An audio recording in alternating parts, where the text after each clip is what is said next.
दुनिया का सबसे बड़ा धार्मिक सम्मेलन महाकुंभ 2025 में प्रयागराज की पावन भूमि पर आयोजित होने जा रहा है। इस बार का महाकुंभ भव्य, दिव्य और विशाल होने वाला है।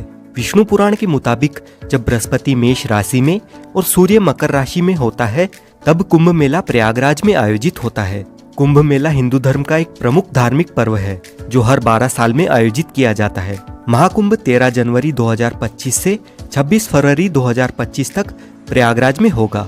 इस भव्य और दिव्य महाकुंभ में लगभग 40 करोड़ से ज्यादा श्रद्धालुओं के आने की संभावना है। हिंदू मान्यताओं के अनुसार कुंभ में शाही स्नान करने से समस्त पापों का नाश होता है और व्यक्ति को मोक्ष की प्राप्ति होती है। कुंभ के दौरान विशेष रूप से पवित्र नदियों में स्नान करने से आत्मा शुद्ध होती है। शाही स्नान कुंभ मेले की मुख्य विशेषता है। यह स्नान साधु संत, महात्मा, अन्य तीर्थ यात्रियों के लिए एक विशेष अवसर होता है। कुंभ मेले के शाही स्नान को पुण्य स्नान भी माना जाता है, क्योंकि इसे करने से व्यक्ति को पुण्य की प्राप्ति होती है। यह एक प्रकार का भक्ति और समर्पण है, जहाँ व्यक्ति अपने जीवन के सभी दुख और कठिनाइयों को भगवान के चरणों में समर्पित करता है और आशीर्वाद प्राप्त करने का प्रयास करता है। कुंभ मेले का शाही स्नान न केवल एक धार्मिक अनुष्ठान है, बल्कि यह भारतीय संस्कृति, परंपरा और आस्था का एक सुंदर उदाहरण है। प्रयागराज में लगने वाले महाकुंभ का महत्व सबसे ज्यादा इसीलिए है क्योंकि प्रयागराज सबसे प्राचीन शहरों में से एक है और यहाँ विशेष रूप से 3 नदियों का त्रिवेणी संगम है। माँ गंगा, यमुना और अदृश्य माँ सरस्वती के संगम यानी मिलन बिंदु को त्रिवेणी संगम के नाम से जाना जाता है और इसी पवित्र त्रिवेणी संगम पर स्थित होने की वजह से इस स्थान को प्रयागराज कहा जाता है। पौराणिक ग्रंथों के अनुसार प्रयागराज तीर्थराज है, यानी सभी तीर्थों का राजा। प्रयागराज में प्रतिवर्ष माघ मेला, हर 6 वर्ष में अर्ध कुंभ मेला और हर 12 साल में महाकुंभ का आयोजन होता है। तो दोस्तों, अगर आप भी 2025 के महाकुंभ में आना चाहते हैं तो आपको इस वीडियो में महाकुंभ के बारे में संपूर्ण जानकारी मिलेगी। जैसे आप प्रयागराज महाकुंभ 2025 में कैसे आ सकते हैं, महाकुंभ में रहने की और खाने पीने की क्या क्या सुविधा उपलब्ध रहेगी, एकदम सस्ते में आप कहां पर रुक सकते हैं और टेंट बुकिंग कैसे कर सकते हैं। साथ ही महाकुंभ के अलावा प्रयागराज में आप एक दिन में कहां पर घूम सकते हैं, शाही स्नान की तिथियां कौन सी है और महाकुंभ में घूमने का कितना खर्चा आएगा, ऐसी कंप्लीट इन्फॉर्मेशन आपको इस वीडियो में मिलेगी।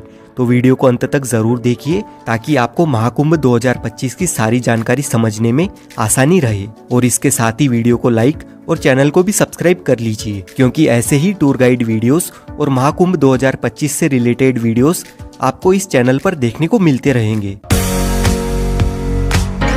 इस बार का ये महाकुंभ 45 दिन तक चलने वाला है, यानी कि हर दिन यहाँ पर आपको 3 से 4 करोड़ लोग देखने को मिल सकते हैं। और इतने सारे श्रद्धालुओं के लिए महाकुंभ मेला क्षेत्र को 25 अलग अलग सेक्टर्स में बांटा गया है और इतने सारे लोग एक ही जगह पर गंगा स्नान तो नहीं कर पाएंगे, इसलिए 7 पक्के स्नान घाट भी बनाए गए हैं। और साथ ही कुंभ मेले का क्षेत्रफल 3200 हेक्टेयर से बढ़ाकर 4000 हेक्टेयर किया गया है, जहाँ पर कल्पवासियों के लिए तंबू बने हुए हैं और यहाँ पर मेले के दौरान कई कथावाचक मौजूद होंगे जो कि कथा करेंगे।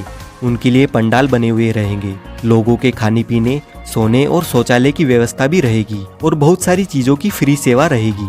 अगर अभी भी आपको लग रहा है कि यह कोई छोटा मोटा कुंभ है, तो आप इसका अंदाजा इस बात से लगा सकते हैं कि इस महाकुंभ को हैंडल करने के लिए यानी सिक्योरिटी देने के लिए 37,611 पुलिसकर्मी रहेंगे और इस पूरे संगम को साफ सुथरा रखने के लिए 22,000 से ज्यादा सुरक्षा कर्मचारी होंगे। इसके अलावा कई एनजीओ अपनी सेवा प्रदान करेंगे और इस पार से उस पार आने जाने के लिए गंगा यमुना की जलधारा पर 30 पीपा पुल का निर्माण हुआ है, जिसे पांटुल पुल कहा जाता है। यह मेला न केवल भारत के लिए बल्कि विदेशों से आने वाले लोगों के लिए भी एक महत्वपूर्ण अवसर है। ऐसे में प्रशासन ने इस भव्य आयोजन को सफल और सुरक्षित बनाने के लिए व्यापक तैयारियां की है। मेले में आने वाले श्रद्धालुओं के लिए यात्रा की व्यवस्था को सुचारू बनाने के लिए अलग अलग रास्ते निर्धारित किए गए हैं। प्रयागराज शहर के चारों ओर यातायात का प्रबंधन इस तरह से किया गया है कि लोगों को किसी भी तरह की समस्या का सामना नहीं करना पड़ेगा। प्रशासन ने शहर के अलग अलग हिस्सों में पार्किंग की व्यवस्था भी की है ताकि श्रद्धालु अपनी गाड़ियों को सुरक्षित स्थान पर रख सके। विशेष रूप से पीक डेज यानी शाही स्नान वाले दिनों में जब सबसे ज्यादा भीड़ रहेगी, तब श्रद्धालुओं को केवल 1 से 5 किलोमीटर तक पैदल चलना होगा और बाकी अन्य दिनों में आपको सिर्फ 1 किलोमीटर से ज्यादा पैदल नहीं चलना पड़ेगा। और सिर्फ महाकुंभ में आने वाले लोगों के लिए पूरे देश भर से 3000 से स्पेशल ट्रेन सहित 13000 से ज्यादा ट्रेन चलाई जाएगी और ट्रेन के साथ ही प्रयागराज में 7,000 बस भी महाकुंभ के लिए चलेगी। इससे कुंभ में आने जाने के लिए आपको कोई भी समस्या नहीं आएगी। अब बात कर लेते हैं प्रयागराज कैसे पहुंचा जाए। देखिए, प्रयागराज में काफी सारे रेलवे स्टेशंस बने हुए हैं, जैसे Prayagraj junction, Prayagraj Rambagh, Prayag Sangam, Naini junction, Prayag Chheoki junction, Daraganj, Subedarganj, Bamrauli, Phaphamau junction और झूसी। अगर आपके यहाँ से इन रेलवे स्टेशंस तक ट्रेन आती है तो आप इनमें से कहीं पर भी आ सकते हैं, जो कि त्रिवेणी संगम से 7 से 8 किलोमीटर के डिस्टेंस पर ही है। वैसे सबसे नज़दीकी रेलवे स्टेशन की अगर हम बात करें तो प्रयागराज जंक्शन, प्रयागराज छिवकी, प्रयागराज रामबाग और प्रयागराज संगम ये नज़दीकी रेलवे स्टेशन है। प्रयागराज के लिए इंडिया के सभी मुख्य रेलवे स्टेशनों से रेल कनेक्टिविटी इजीली अवेलेबल है, तो आप बाय ट्रेन यहाँ तक आसानी से पहुँच सकते हैं। रेलवे स्टेशन तक आने के बाद संगम तक पहुँचने के लिए आपको रेलवे स्टेशन के बाहर से ही 20 रुपए के चार्ज पर शेयरिंग ई रिक्शा मिल जाएगा। प्रयागराज पहुँचने के बाद सबसे ज़रूरी बात रहती है यहाँ पर रहने की क्या सुविधा है और टेंट बुकिंग कैसे करें। तो अगर आप टेंट बुकिंग करना चाहते हैं तो आप ऑनलाइन इन 6 में से किसी भी एक वेबसाइट पर जाकर बुकिंग कर सकते हैं। सिर्फ इन 6 कंपनियों को ही यूपी सरकार की ओर से महाकुंभ में टेंट लगाने का टेंडर मिला है, तो आप गूगल पर किसी भी अन्य वेबसाइट से टेंट बुक ना करें। इसके अलावा आप अपनी सुविधा के अनुसार IRCTC के टेंट भी बुक कर सकते हैं। इन टेंट सिटी में टेंट बुकिंग के लिए आपको एक से बढ़कर एक पैकेज मिल जाएंगे। अगर आपका बजट अच्छा खासा है तो आप कोई भी पैकेज सिलेक्ट कर सकते हैं, जिसमें आपको रेलवे स्टेशन से या एयरपोर्ट से पिकअप और ड्रॉप की फैसिलिटीज़ के साथ ही लंच डिनर तक की फैसिलिटीज़ भी मिल जाती है। लेकिन इन टेंट के चार्जेस की शुरुआत एक दिन के लिए 10,000 रुपये से लेकर 80-90 हज़ार रुपये तक है, जिनमें सेमी डिलक्स, डिलक्स और लग्जरी डिलक्स कॉटेजेस शामिल है। और वहीं डॉर्मेट्री के लिए 1500 रुपये पर पर्सन के चार्जेस हैं, सिर्फ एक दिन के लिए। अधिक जानकारी के लिए आप कुंभ की इस ऑफिशियल वेबसाइट पर जाकर चेक कर लीजिए। वहीं अगर आप होटल में रुकने का प्लान बनाते हैं तो गूगल पर अलग अलग वेबसाइट है, जहां से आप ऑनलाइन होटल बुकिंग भी कर सकते हैं। अगर आपका बजट टेंट या महंगी होटल बुक करने का नहीं है तो प्रयागराज में काफ़ी सारी सस्ती और अच्छी धर्मशालाएं भी बनी हुई है। इनमें भी आप अपने रहने की सुविधा का बंदोबस्त कर सकते हैं, और ये धर्मशालाएं संगम के नज़दीक में ही स्थित है, तो आपको और भी सुविधा मिल जाएगी। और अगर आपका बजट बिल्कुल भी नहीं है या आपको रूम अवेलेबल नहीं मिलता है तो आप बिल्कुल भी निराश ना रहे। यहाँ पर प्रशासन की ओर से महाकुंभ में अलग अलग जगहों पर रेन बसेरा शिविर की सुविधा भी उपलब्ध रहती है, जहाँ पर आप सिर्फ अपना आधार कार्ड दिखा करके बिल्कुल निःशुल्क फ्री में आराम से रह सकते हैं। और अगर आप मेला परिसर में टेंट में रहना चाहते हैं और कल्पवास करना चाहते हैं तो आप यहाँ डायरेक्ट पहुँचकर किसी पंडित से जिन्होंने यहाँ पर टेंट लगाया है उनसे बात कर सकते हैं, और जो भी वह अमाउंट मांगेंगे अगर आपके बजट में हो तो आप उस हिसाब से अपना बंदोबस्त कर सकते हैं। बस आप कोशिश करें कि संगम के आसपास ही टेंट बुकिंग करें या होटल बुकिंग करें। और अगर त्रिवेणी संगम के पास आपकी टेंट बुकिंग नहीं हो पाती है तो आप होटल सिर्फ रामबाग या रेलवे स्टेशन रोड पर ही लेना, क्योंकि जितनी भी टूरिस्ट प्लेसेस है वो सभी रामबाग से 2 से 4 किलोमीटर के डिस्टेंस पर ही स्थित है, और यहाँ पर आपको सिर्फ 1000 से 2000 रुपए तक बढ़िया होटल मिल जाएगा। अब कुंभ मेले की महत्वपूर्ण तिथियों की बात करें तो 2025 में होने वाले महाकुंभ का आयोजन अत्यधिक भव्य और ऐतिहासिक होने वाला है। महाकुंभ जो भारत का सबसे बड़ा धार्मिक आयोजन माना जाता है, जिसमें करोड़ों श्रद्धालु देश विदेश से स्नान करने आते हैं और मोक्ष तथा पुण्य की डुबकी लगाते हैं। इस महापर्व में आस्था की डुबकी लगाने का हर एक स्नान विशेष महत्व रखता है, क्योंकि इन्हें धार्मिक दृष्टिकोण से बहुत ही पवित्र और लाभकारी माना गया है। जैसा कि हम सभी जानते हैं, महाकुंभ में स्नान की तिथियां ज्योतिष्य और धार्मिक मान्यताओं के आधार पर तय की जाती है, और हर एक स्नान के पीछे एक धार्मिक मान्यता जुड़ी हुई है। पौष पूर्णिमा 13 जनवरी 2025 को महाकुंभ का आगाज होगा। अगले दिन मकर संक्रांति 14 जनवरी 2025 को होने वाला यह स्नान महाकुंभ का पहला प्रमुख स्नान माना जाता है। इस दिन गंगा, यमुना और सरस्वती के संगम में स्नान करना अत्यधिक पुण्यकारी होगा। फिर मौनी अमावस्या यानी 29 जनवरी 2025 को महाकुंभ का सबसे महत्वपूर्ण स्नान है। इस दिन गंगा, यमुना और सरस्वती के संगम में स्नान करना अत्यधिक पुण्यकारी होगा, जब सबसे ज्यादा श्रद्धालु पवित्र संगम में डुबकी लगाते हैं। और मौन रहकर इस दिन स्नान करने से कहते हैं कि मानसिक शांति और मोक्ष की प्राप्ति होती है। उसके बाद 3 फरवरी 2025 को होगा बसंत पंचमी का दिन, और इस दिन का स्नान खास तौर पर ज्ञान और बुद्धि की देवी माँ सरस्वती को समर्पित होता है। वहीं माघ पूर्णिमा 12 फरवरी 2025 के दिन संगम में स्नान करने पर व्यक्ति को जीवन में पूर्णता और शांति की प्राप्ति मिलने वाली है। आखिर में महाशिवरात्रि का पर्व 26 फरवरी 2025 को होगा और ये दिन भगवान शिव की आराधना के लिए बहुत ही महत्वपूर्ण माना जाता है और इसी स्नान के साथ कुंभ का समापन भी हो जाएगा। एक बात का आप ध्यान रखें कि जब भी जिस दिन शाही स्नान होता है उससे एक दिन पहले सारे प्राइवेट और पब्लिक व्हीकल की एंट्री बंद हो जाती है। तो अगर आप शाही स्नान के पर्व पर कुंभ में आना चाहते हैं तो ध्यान रखिएगा कि आपको एटलीस्ट किसी भी एक शाही स्नान के दिन से 2 दिन पहले पहुंचना होगा। सपोज अगर आप 14 जनवरी को स्नान करना चाहते हैं तो आप एटलीस्ट 12 जनवरी को मॉर्निंग में या आफ्टरनून तक यहाँ पर पहुँच जाए ताकि आप अपने व्हीकल से या पब्लिक व्हीकल से महाकुंभ मेला परिसर तक पहुँच सके। अब आपको कुंभ की विशेष तिथियों और स्नान पर्व के बारे में तो पता चल गया, लेकिन ये कुंभ लगाया क्यों जाता है, इसके पीछे की कहानी क्या है, आइए जानते हैं। हमारे देश की आबादी इस समय 140 करोड़ है, लेकिन जरा अंदाजा लगाइए कि आज से 200 साल पहले कितने लोग कुंभ में आते थे। साल 1796 के कुंभ मेले में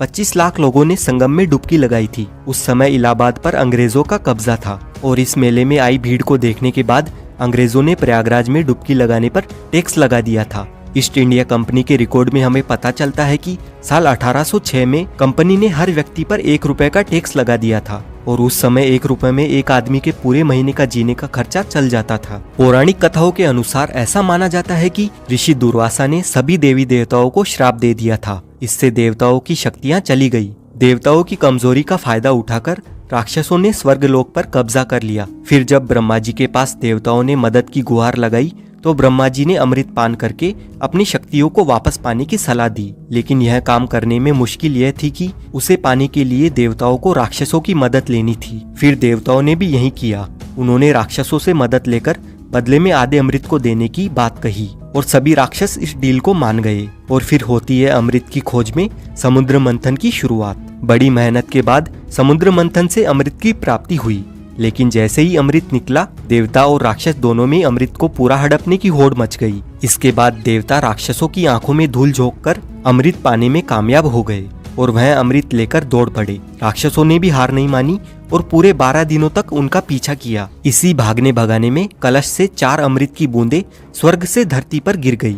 माना जाता है कि यह बूंदें हरिद्वार की गंगा नदी, प्रयागराज में त्रिवेणी संगम, उज्जैन में शिप्रा नदी और नासिक में गोदावरी नदी में गिरी थी। अब ये 4 बूंदें जहाँ जहाँ पर गिरी आज वहीं पर कुंभ मनाया जाता है। और हर 12 साल के अंतराल में कुंभ मनाने के पीछे की कहानी ये है कि पौराणिक ग्रंथों में कहा जाता है कि देवताओं के 12 दिनों का अर्थ है मानव के 12 साल। इसीलिए हर साल 12 और 3 साल के अंतराल पर चारों स्थानों पर कुंभ मेले का आयोजन होता है। और ऐसा कहा जाता है कि एस्ट्रोलॉजिकल कैलकुलेशन के बाद जब कुंभ मेले का समय आता है तो यह नदियां वही अमृत का रूप धारण करती है, जिनमें नहाने से लोगों के सभी पाप हमेशा हमेशा के लिए धुल जाते हैं और उन्हें मुक्ति मिल जाती है। अब हम जानते हैं प्रयागराज की कौन कौन सी जगह घूमने लायक है। सबसे पहले आपको संगम स्नान करना है, जिसके लिए नाव में बैठकर आपको त्रिवेणी संगम तक जाना होता है। त्रिवेणी संगम में आप गंगा नदी और यमुना नदी को मिलते हुए अच्छे से देख सकते हैं, लेकिन सरस्वती नदी अदृश्य है तो वो हमें दिखाई नहीं देती है।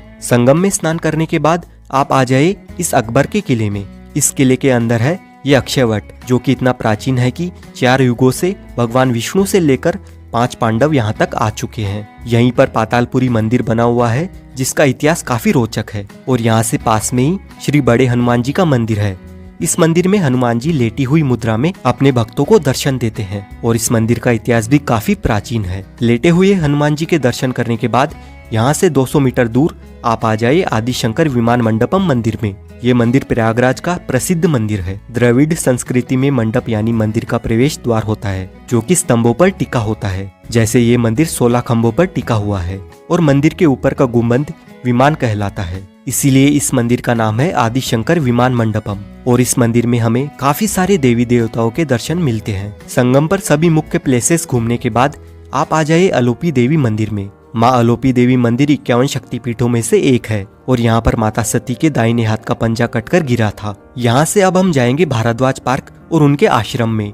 लेकिन वहाँ जाने से पहले दोस्तों, अगर आप लंच करना चाहेंगे तो प्रयागराज में काफी सारे रेस्टोरेंट्स मिल जाएंगे, तो आप यहाँ पर लंच, डिनर और ब्रेकफास्ट कर सकते हैं। अब दोस्तों, भारद्वाज आश्रम के आसपास ही बाकी की टूरिस्ट प्लेसेस मौजूद है और सबसे पहले हम जाएंगे भारद्वाज पार्क। यहाँ पर आपको भारद्वाज मुनि की बड़ी सी मूर्ति देखने को मिलती है और साथ ही इस पार्क में हमें भारद्वाज आश्रम की छोटी सी झलक भी दिखाई देती है और यहीं से 250 मीटर दूर भारद्वाज आश्रम स्थित है। अपने वनवास के दौरान श्री राम जी सबसे पहले यहाँ पर आए थे। भारद्वाज मुनि का ये आश्रम त्रेता युग का है और कहा जाता है कि कुंभ मेले के प्रवर्तक भी भारद्वाज मुनि ही थे। भारद्वाज आश्रम के पास में ही आनंद भवन बना हुआ है। यहाँ की एंट्री टिकट 30 रुपए और 100 रुपए की है।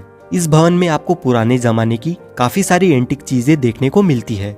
इस भवन में जवाहरलाल नेहरू, इंदिरा गांधी, महात्मा गांधी जी रहा करते थे, तो उनकी काफी सारी यादें यहाँ पर संजोकर रखी हुई है। आनंद भवन घूमने के बाद आप आ जाए चंद्रशेखर आजाद पार्क में। 17 फरवरी 1931 को अंग्रेजों ने चंद्रशेखर आजाद को इसी जगह पर चारों ओर से घेर लिया था। फिर चंद्रशेखर जी ने अपनी पिस्तौल में बची आखिरी गोली अपने आप को ही मार ली थी। चंद्रशेखर आजाद पार्क के सामने पंडित जी की चाट पर कुल्हड़ वाला दही बल्ला, कचौरी, समोसा काफी फेमस है, तो आप यहाँ पर नाश्ता पानी भी कर सकते हैं। उसके बाद आप आ जाए प्राचीन वेणी माधव मंदिर में। त्रिवेणी संगम की रक्षा करने के लिए भगवान विष्णु खुद यहाँ पर विराजमान हुए थे। अब हम आ गए हैं नागवासुकी मंदिर में। इस मंदिर का इतिहास भी काफी दिलचस्प है और ये मंदिर कुंभ मेले से जुड़ा हुआ है। यानी ये वही नागवासुकी जी का मंदिर है जो समुद्र मंथन के समय रस्सी की जगह पर खुद थे। आप महाकुंभ मेला घूमकर इन सभी जगहों पर भी एक दिन में घूम सकते हैं और प्रयागराज की सभी टूरिस्ट प्लेसेस देखने के लिए आप ये वाला वीडियो देख सकते हैं। और महाकुंभ से रिलेटेड आपका जो भी सवाल है आप कमेंट करके पूछ सकते हैं। साथ ही वीडियो अच्छा लगा है तो वीडियो को लाइक और शेयर जरूर करें